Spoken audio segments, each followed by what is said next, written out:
Okay, so I did leave some stuff on my camera. But before I even get into the friendship thing, there's a couple other things that I just thought of that I wanted to mention before I even get into that. So another thing that I learned this year is that twin flame ain't for me.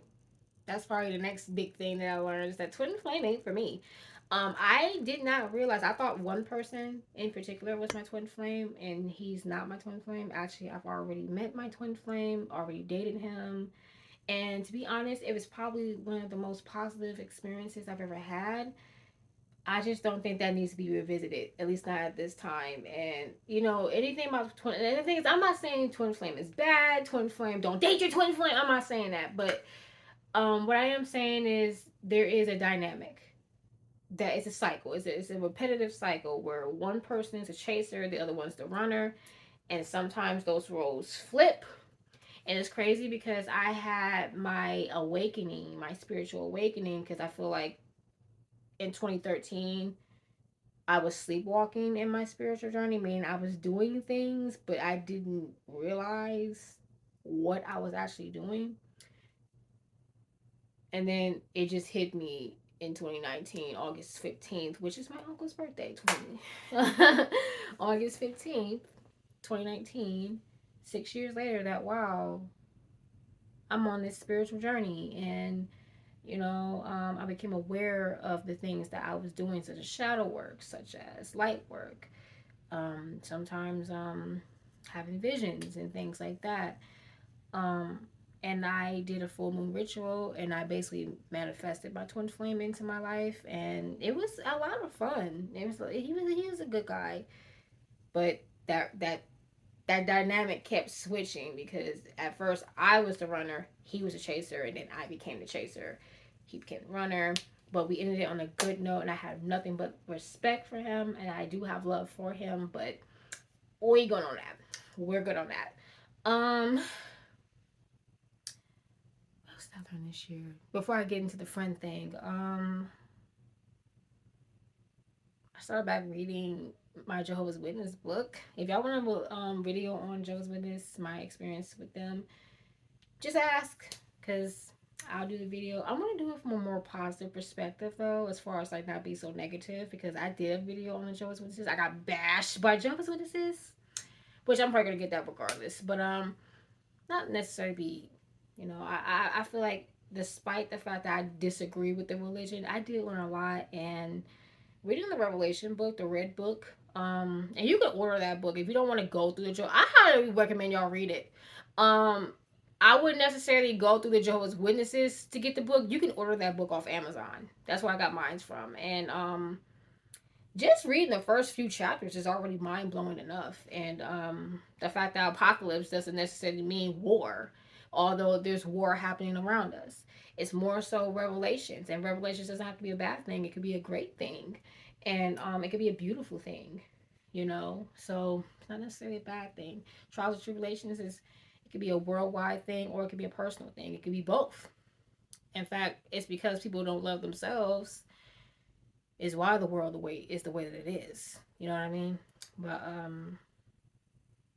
okay, so let's get back into the friend thing. So again, as I was saying, like I'm not gonna do a story time on what happened, but I'm gonna tell you why. So the reason why we're not friends anymore, it's just a simple fact. I believe we always called each other sister, sis. I'm very careful with that word now. Actually, she started calling me sis first. I don't usually do the whole sis thing. If I call you sis, it's because, you know, there is a bond there, but I didn't really do stuff like that. Off rip, not off rip, I don't do stuff like that. But I do believe that we are or we were sisters. I just believe we were karmic sisters, meaning we were only in each other's lives to grow, simply just to grow. And that was it. When we reached the point where we both outgrew one another, we out. That's just what that was. And I will be foolish if I said it was just her. It was only her that was very toxic. I have my toxic moments as well. I'm not gonna sit here and act like I'm innocent because I'm not. Um, I know that I have a tendency to be blunt, but sometimes it can come off mean because I'll get so frustrated because she is not making the best choices for herself. And then I'll stop caring about it. And then I'll just say, hey, look, I don't know what else to do. Instead of just simply just letting her know, like, I don't think we should do this anymore. Because there were times where I told her the truth, but I wasn't necessarily mean about it. I had to watch my words because I didn't want to come off as being mean because I'm aware that I can come off like, okay, like Jasmine doesn't care. Like she doesn't give a damn. She's just being mean. I know that about myself. But it just didn't matter what I did. It's just, she already had it in her head. Like, Jasmine's mean. She's very mean. I love her, but she's so mean. And most of the time, she'll call me mean if I told her the truth or if I said no. She'll never tell me that I'm mean. She would tell other people that I was mean. And I know I have a tendency to do that sometimes, but um I'm working on it though. I'm working on it, which is why I will always apologize to her because sometimes I think, damn, I really did come off a little mean. Oh, her feelings is probably hurt. Let me just apologize and let me rectify what I meant without the snarky attitude, or the pretentious attitude. Um, and you know, so and another thing that I could say that I did a lot was project fear. This I get this from my grandmother because she used to project fear into all of us growing up. And again, I understand that my grandmother did it because she just didn't want us to repeat any cycles, and she did it for protection. But that was something that I said I would never do to anybody, and I did do that to her. So I will be accountable when it comes to that. I did project fear, but there was good intentions behind it. I will say that, but I'm working on that too because I don't like that I do that. I don't like it. And that's what I think that was the biggest thing that I realized about our friendship is I feel like my ex-friend represented traits about me that I did not like. And that's what a karmic relationship is that the person you are like each other's mirror, but it's not traits that you like. It's traits that you don't like, right? So to her, she called me mean and she felt like I was snarky and I had this smart mouth, but she has a smart mouth too, and she can come off mean as well. So it wasn't just me, it was also her. And I reflected that in her, and she didn't like it. Just like with her, growing up, I was a people pleaser. I had a childish mindset. I blamed the world for my problems and this and that and just being very just acting like a big old baby. Okay, acting like a freaking teenager in a 23-year-old body. Okay, not letting go of things and having this toxic relationship with my mom. When I saw that she had those same traits, I didn't like them. And that's what a karmic relationship is. And we bonded on stuff like that. Crazy enough, we bonded on stuff. If I had an argument with my mom, if I had this they're out to get me mindset, it's like she was the one I would go to and she would agree with me, not that I wanted her to, but she was a people pleaser. So she would agree with anything that could be agreed with, but then she'll go behind my back and say, "Oh, I didn't agree with her." Which I didn't like that because it's like, be real. If you don't agree, you gotta tell me that you agree. But I used to do that really bad in high school where I would agree just because I didn't want no troubles or I'm just trying to fit in, you know. Um and I just got tired of it. I just got tired of the people pleasing. I got tired of the lack of accountability. Basically, I felt like I was dealing with teenage me, 14-year-old me, who blamed everybody, who took nothing serious, um, had a smart mouth, and would say the most hateful things. I didn't like it. I didn't like it at all. And another toxic trait that I have that I could say that kind of contribute to the fall of our friendship is I have a tendency to entertain BS. Meaning, like, if you say something that's effed up, I'll laugh but I'm not laughing because it's funny. I'm laughing. Well, it depends on how you say it, but I'm laughing because I can't believe what I'm hearing right now. I can't believe that you're saying stuff like that. And I'll entertain it because I'm bored or I'm your friend. So I guess in a way, I was kind of people pleasing too, in a way. But it's like, after a while, it's like, okay, girl, like, you can't be doing stuff like that. Like, it gets old after a while. And that's when I realized I'm outgrowing this person. And the stuff that she would do, it didn't entertain me anymore. I didn't find it funny anymore. She did some hateful, said some hateful things regarding people in her life. And now, what I will do is, even though when I would laugh at the stuff that she would say, I would always say you can't say stuff like that, and I wouldn't go as far as to say that, but such and such shouldn't have did that, and I understand how you feel, stuff like that. But it's like, Jazz, that ain't right. Like, I won't get into the stuff that she used to say, but I'll go as far as say that she used to wish death on people a lot. And I mean, it's something I used to do as a teenager. I used to write all type of poems wishing death on certain individuals. Um, And I do feel like, in a way, maybe she was my karma, but not karma like, oh, you deserve this friendship. No, it's more like you need to grow. So, in order for you to grow, I'm going to send you this person to be your friend. And when you grow, you don't have to be friends with her no more.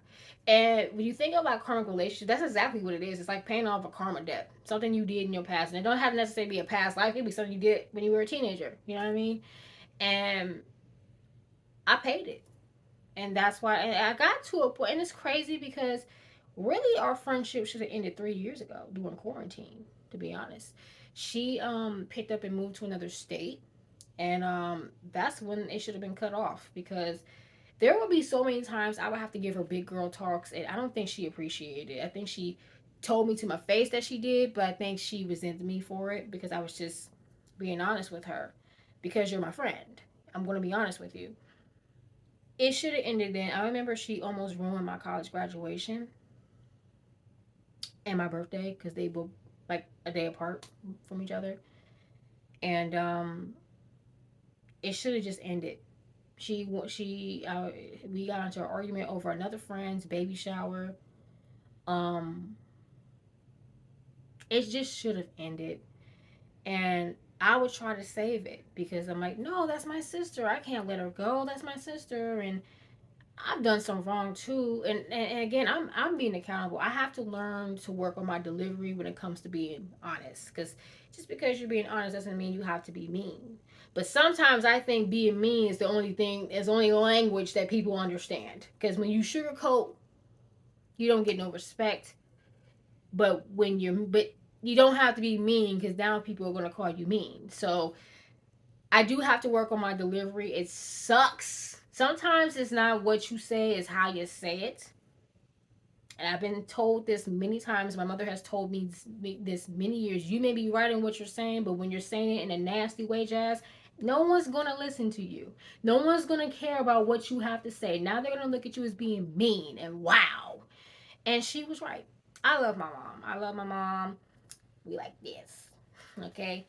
That was another thing. Like, the way that she would treat her mother and all her mother would do is just, honestly, that's where she gets it from. She gets it from her mom. But and I'm not gonna get into that, but I'll just say that the way that she treated her mom, I just, that's a red flag. Like, if you're treating your family like crap, but they're bending over backwards for you, literally, that's a red flag. We all have issues with our family, but it's one thing if you cut your family off and you choose not to speak to them, and and you stand up for yourself because they're so toxic. But it's a whole nother thing when you're the jackass and your family's just trying to help you. You know what I mean? So I got to a point where I just didn't want to fight for the friendship anymore. We had a big falling out around her birthday this year. where she kind of did some stuff behind my back. She purposely did not invite me to her sleepover, which I wouldn't have cared if she had the sleepover. But the thing is I offered to spend time with her on her birthday, and she said no. She said she didn't want to spend time. She wanted to take some time for herself. So she says that she was on a hiatus. So I'm like, okay, fine. You know, I get it. But then to see her spend time, it's like, wait a minute, I thought you were on a hiatus. That was the thing that hurt me, is the fact that you lied to me in my face. And you could have been honest and said, Jazz, I don't want to spend time on your birthday. I mean, on my birthday, because I just feel like you're mean and this and that. I would have respected her a lot more. Because one thing that I did do in our friendship is I will always let her know how I'm feeling about certain things that she has said or done. And sometimes I could be looking at it black and white, and I will let her know that part too, because I'm your friend and I want you to know where I'm coming from. But I'm also going to apologize when I'm wrong. She just didn't do that. So we kind of made up, kind of. But something just told me, because it's not the first time she's done stuff like that, but something just told me to keep an eye on her. Spirit told me to keep an eye on her because she's not to be trusted. And she really wasn't to be trusted. Um, and I just got to a point around April when I'm just like, you know what, I can't fight for this anymore. My other friends, we are moving ahead in our lives. We are doing things in our lives. We are going to be at the top of our games. We're going to find love. We're going to have families because we deserve that. But not saying that my ex friend doesn't deserve it, but the way that the direction she's heading, she's not going to get it. And she's just one of those people, sadly, I have to leave her behind. I can't take her with me. And that's how I felt. And you know what? I said, you know what? I'm okay with that. And that's when I started seeing, it's like the rose colored glasses broke, and I started seeing everything for what it was. And all this time I'm thinking she's changed, but really it's not really her that's changed. It really was me, because I grew up. I outgrew that connection. So how she was, that's how she was. I'm just now seeing it like in full, and I'm not really in the. Sometimes it happens like that when you take yourself out the equation. It's like a math problem. This is what helped me understand algebra, because those word problems, darling, they confuse you. But once you take certain things out the word problem or out the equation, the algebra, what do you call it? Algebra equation, whatever it's called, you can answer the question. You can answer the equation. It's really easy. You just gotta know what to take out. And when you take yourself out of it, it's like, oh, I think that's the point of algebra. I don't think it has that has to be the only thing to help you find the unknown. That has to be the only thing. Because other than that, I don't understand the point of it. That has to be the point. But so my initial plan was to just have us kind of just go our separate ways. She does her thing, I do my thing. No hard feelings. We ended amicably, which we kind of did, but not really. We did end up getting into a big argument, and I really wasn't triggered by her not doing the argument, because it's just like we had this argument before, but she would suck me back in. I'll be ready to end the friendship, and she sucks me back in. This time she didn't do it because I just feel like I already know your routine. It was one time we got into an argument over something personal in her life. Well, we didn't get into an argument. It's just that I tried to help her with something. She was being very delusional about it. And instead of just arguing with her, I just said I understood where she was coming from and I'm sorry. And I was just trying to help. I just left it at that. And in my head, I'm like, I already know. A part of me didn't want any trouble, but another part of me, I had to think like a Gemini for a second and kind of be 10 steps ahead. I already knew what she was going to do. She was going to, because she does it all the time.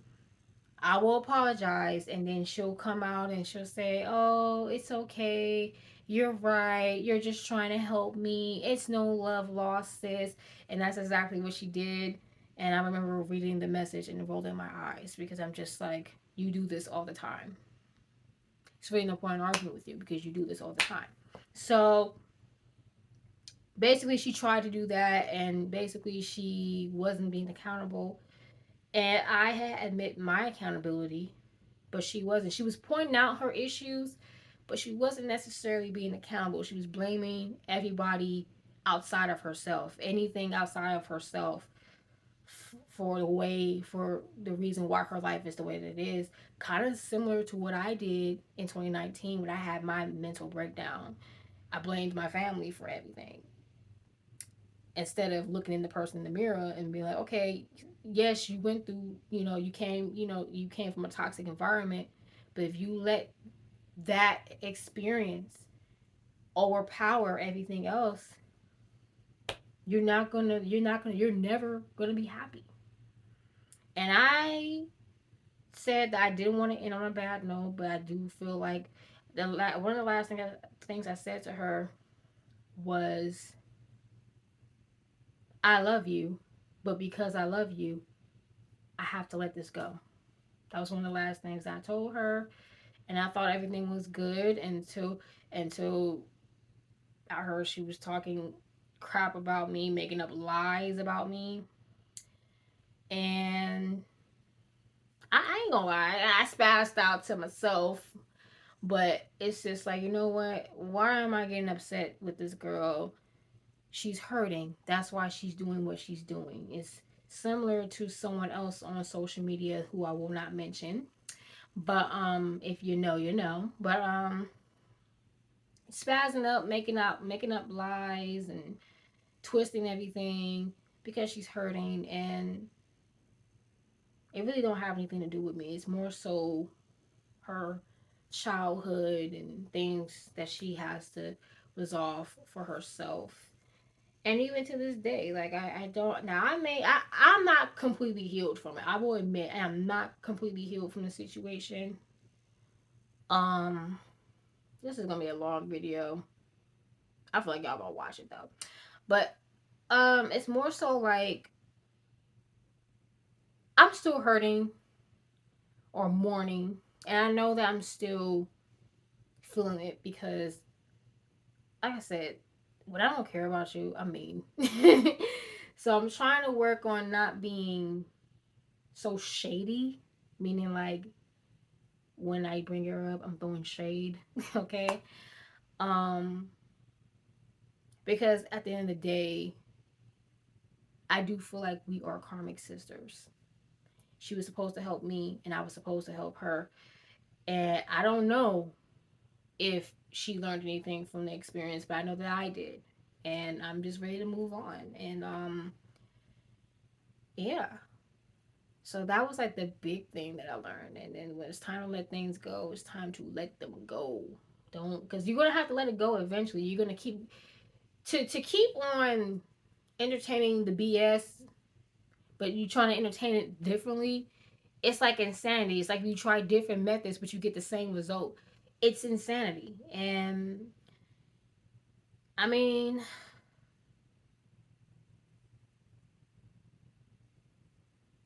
I just couldn't do it anymore.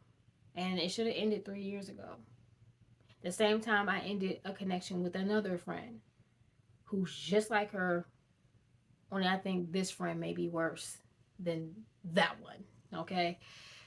Even when it comes to that friendship, it's been 2 years since we talked. It's been maybe a few months since I've seen her, but it's been 2 years since we talked. And honestly, with that situation, which I'm not gonna do a story time on that either, but what I will say is that she was another karmic sister, and I mean, if it's meant for us to have another conversation, I would love for the conversation to end up in a hug because, you know, I don't, you don't want to end things on a negative note. People die like that, and it's just not even worth harboring anger. And that's not another thing that I realized I grew because I would throw so much shade, but then when I get to a point where I'm like, you know what?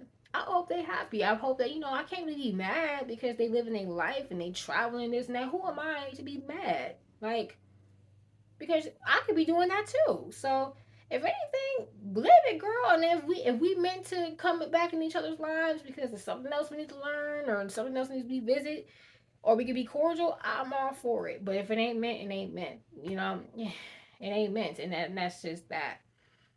So that was like the major thing that I learned this year. I am thankful for the friends I do have. I only have, at least where I live in the Midwest, I only have two solid friends, but I have one friend on Instagram that I talk to. She lives on the West Coast, and then I have a couple of YouTubers that I really like, so they know who they are. And that's I'm definitely gonna make this into two separate videos, so that way the video's not too long. You just watch both of them. But yeah. So those are things I learned in 2023.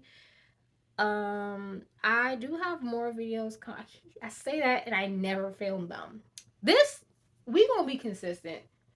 We're gonna be consistent, and that's all I'm going to say. Um, but make sure y'all subscribe and comment. And again, I'm not perfect. I know that I have some traits about me that I definitely need to work on, but I am thankful for where I am now, because old me will have trolled you to the point where you will have to block me. You have no choice but to block me. Okay. Um, but yeah, I'll see you guys when I see you guys. Bye.